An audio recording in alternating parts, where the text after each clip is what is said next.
Kisah ini terjadi di sebuah desa kecil di lereng Gunung Merapi, sekitar tahun 2005. Aku akan menyamarkan nama-nama aslinya untuk menjaga privasi keluarga yang terlibat.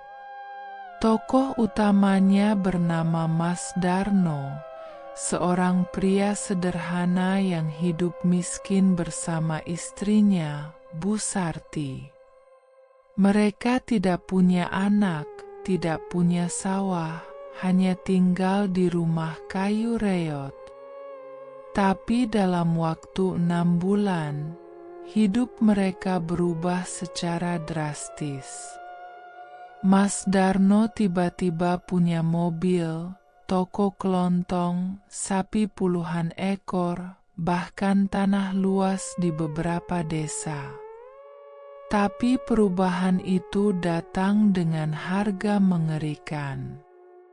Kandang bubrah adalah sebutan untuk salah satu jenis pesugihan yang konon berasal dari ajaran kuno, diwariskan secara turun-temurun oleh dukun-dukun di lereng Merapi. Dalam kepercayaan ini, seseorang bisa menjadi kaya raya asalkan rela menyerahkan tumbal nyawa dari keluarga sendiri, biasanya pasangan atau anak. Mas Darno pertama kali bertemu dengan Mbah Roso, seorang dukun tua yang tinggal di gubuk tua di tengah hutan. Di sana, ia disuruh membuat kandang ayam dengan posisi dan ukuran tertentu, tapi dibiarkan bubrah, rusak, tidak selesai. Lalu, selama 7 malam berturut-turut, ia harus tidur di dalam kandang itu sambil membaca mantra dan membawa foto orang yang ia cintai. Istrinya, Bu Sarti, tak tahu apa-apa. Tapi setelah ritual selesai, mereka mulai diberkahi keberuntungan aneh. Lumbung padi mereka tiba-tiba penuh, meski tak pernah menanam. Orang-orang datang membeli barang dari toko mereka, meski harga lebih mahal dari warung lain. Sapi mereka berkembang biak secara cepat. Harta mengalir begitu saja. Tapi satu hal mulai terasa, Bu Sarti sering sakit.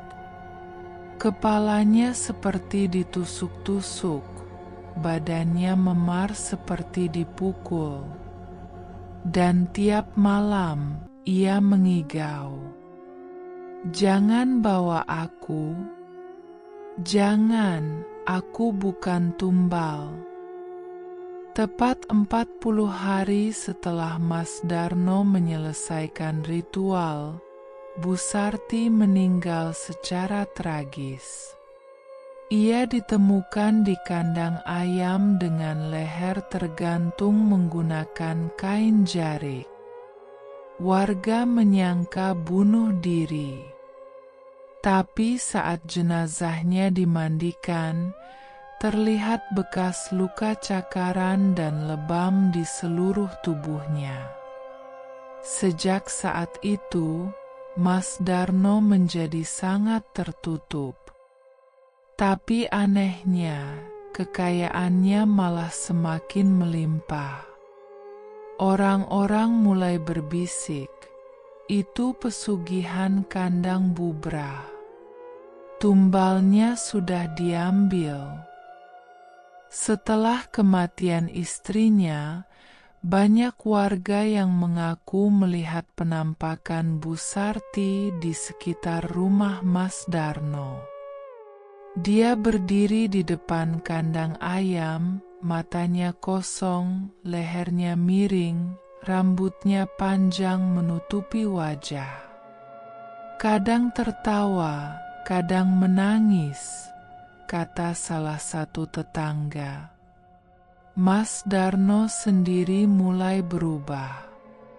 Ia sering tertawa sendiri. Matanya sayu, jarang tidur, dan kadang kedapatan berbicara dengan seseorang yang tak terlihat. Tahun berikutnya, keponakan Mas Darno yang masih kecil, anak dari adiknya, menghilang secara misterius saat menginap di rumahnya. Tidak pernah ditemukan hingga sekarang. Desas-desus muncul lagi.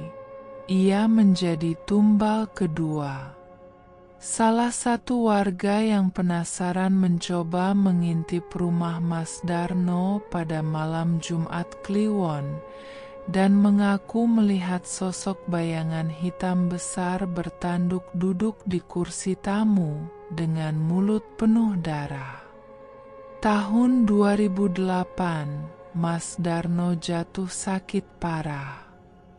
Di atas ranjang, ia mengaku kepada tetangga dekatnya, "Aku salah, aku serahkan istri dan keponakanku. Tapi mereka terus minta. Aku ditagih terus. Kalau aku mati, kalian bakar rumahku. Jangan biarkan siapapun masuk." Seminggu setelah itu, ia meninggal dengan kondisi mengerikan. Seluruh tubuhnya melepuh seperti dibakar dari dalam, meski tidak ada api.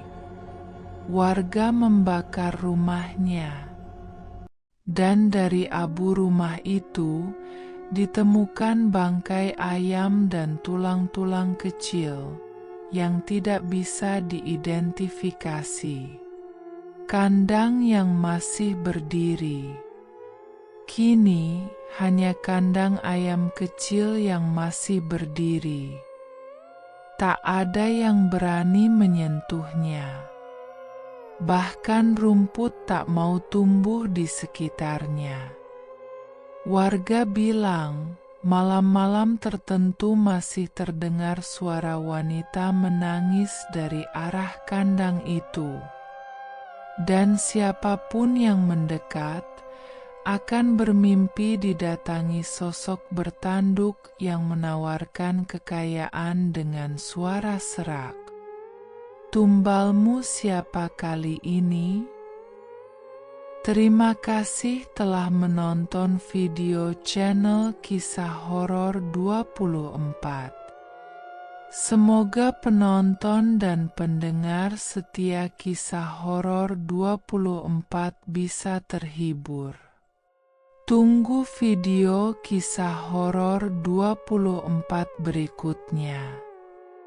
Jangan lupa like, subscribe, komen, share, dan klik lonceng notifnya agar Anda tidak ketinggalan cerita kisah horor 24 berikutnya.